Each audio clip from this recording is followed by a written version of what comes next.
Telling your story here on SA Today. Now, the third day of public hearings on the expropriation of land without compensation got off to a chaotic start out in Pietermaritzburg in Kwazulu-Natal today.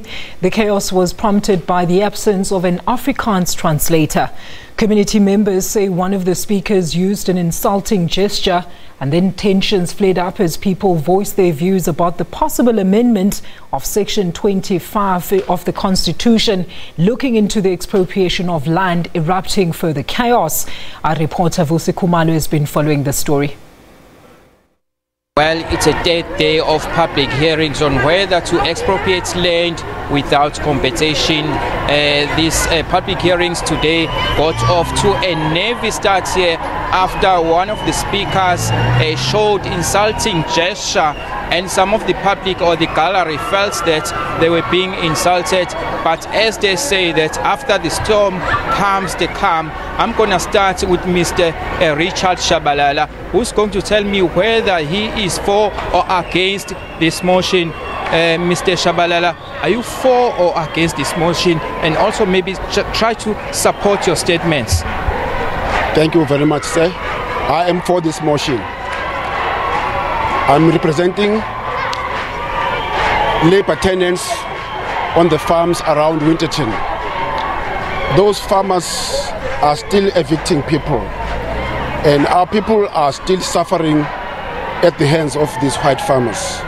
So I'm supporting the amendment of Section 25, so that now even the labor tenants can own their land, they can practice farming freely, they can obtain title deed in the land of their forefathers. And at the moment, they are still being denied their rights to bury their loved ones. They are still being evicted. They are still being suffering in terms of low pay, and they are still suffering in terms of working long hours. The basic thing, that is water and sanitation, those things are denied to them. Even today, some of the farmers are cutting water supply to the farm workers. So I am for this amendment of Section 25 of the Constitution. Well said, Mr. Shabalala. As he's saying that some of these public hearings have laid bare some of the abuses taking place in farms around Kwazulu-Natal Midlands. Now I'm going to shift my focus to Mr. Junior. He's going to tell us, maybe support your statements whether you are against or you are for this motion before us today. I'm not in favour of expropriation without compensation. I'm here today to represent the communities of Mooiriver, Camberg and Nottingham Road through an organisation we call UMATI, Midlands Agricultural Transformation Initiative. There's very little been said today about education, and we feel that radical economical transformation can take place in a controlled way through a natural process, through having educated people in agriculture. You cannot farm without substantial education, particularly experiential training on farms. I have today two students standing here with us who are busy getting experience on the farms, and they said what they know about agriculture today, 30% is from college and 70% is from what they've learnt on the farms. It is really heartwarming to see the growth and the courage of those people learning and taking extra time to gain the experience to be able to drive the future farms. If you look at Mooiriver, we hosted Becky Curley, the Deputy Minister of Agriculture, a couple of years ago on 57 farms which were taken over by government some years ago. His statement was that 2 of those farms are currently operational, and the findings were that 15 cannot be used for commercial farming anymore.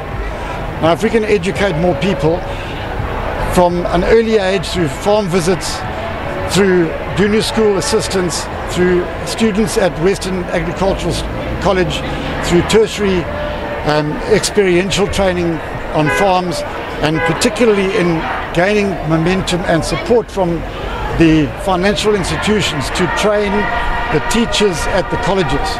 because they themselves said what they see on the farms at the moment is completely different to what they're teaching the children. So it's actually a crime that the children cannot learn from people who actually have a sufficient experience. So by assistance and working naturally through growth, particularly in education, we feel that expropriation without compensation will not be necessary.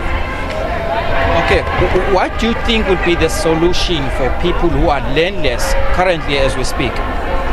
Well, we are currently trying to facilitate projects with government and other institutions to make it possible that they can gain the knowledge to be able to farm on certain land.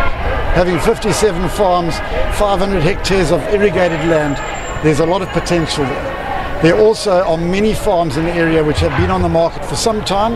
People are willing to sell to government, but it hasn't been happening. So we are trying to facilitate as much as possible to make the growth in agricultural farming sustainable for the future.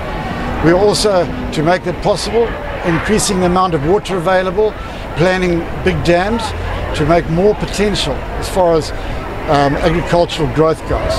If that happens, the growth in Mooi River will grow tremendously fast. Those are the views of the ordinary citizens out here in Pietermaritzburg, and you have got a full house today out in Pietermaritzburg. The gallery is filled to capacity, and you are hearing in my background people are singing pro-struggle songs. We've got the ANC, the DA, the AFF, NFP, as well as the IFP out here in Pietermaritzburg.